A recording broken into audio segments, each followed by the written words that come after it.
على منهاج سيدنا سنمضي إلى أفق المعالي والثبات.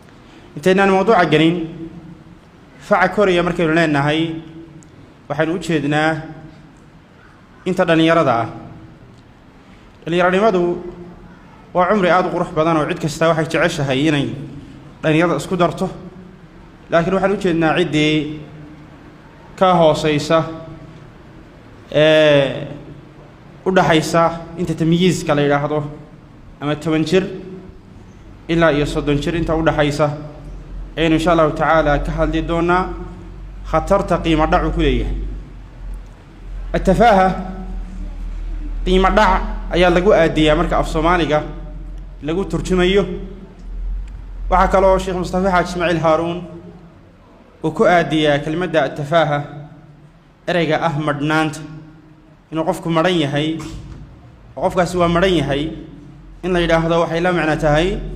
وقف تافهة تفاهتنا وفهلوده وغباغه وبلادده نعس لماذا وحنا لاغو تعريفيا ان قفك قيمه يا اهميتي وشيء اما فلك وسمينيه وفليه اما قبليه اما اسغوا اولها inaanu xeerin oo aanu qiimeynin marka marka la waayay kadib bay tafaahadu imanaysa ayaa qiimo dhacu imanaya انعدام القيمة والأهمية أي الله هذا تفاهذا إنك هذا إنماها قيمة دع قف يا الله بقى يصدح مركب وحوي كل داعي أما شيء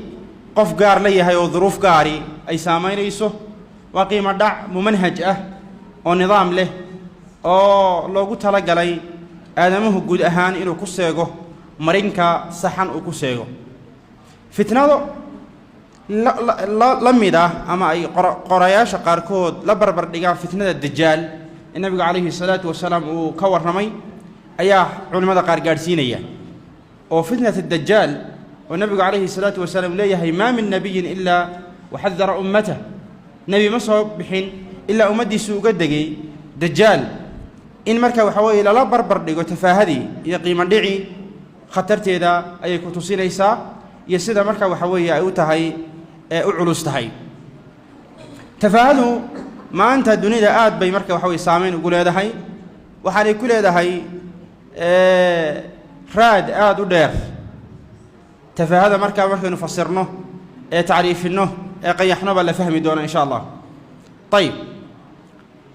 قيمة دعو آدمها كيما داوا إنه قرن وايو إنه هدف ليه هاي ونرشا وجهده iyo waxa uu nool yahay ay jirto waa inuu la qiimo noqdo ama ka hoos maro xoolaha iyo mayeeranka waa inuu fahmi waayo inuu leeyahay karaamo ilaahay subhanahu wa ta'ala uu siiyay oo ilaahay subhanahu wa ta'ala markuu aadamaha abuuray karaamo la siiyay inay jirto taasina ay keenayso qofku inuu hadaf nolosha ka yeesho nolosha gaaban ee adduunyo inaad hadaf markaa waxa way ka yeelato waxay leedahay tafaahadu ama dhaqanka ah inuu qofku iswaayo oo garan waayo qiimihiisa oo garan waayo waxa uu nool yahay garan waayo xisaabtami waayo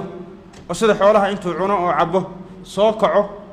oo inta xooluhu aynu kala simanahay marka ku ekaado waxa marka qofka taa ku sababaya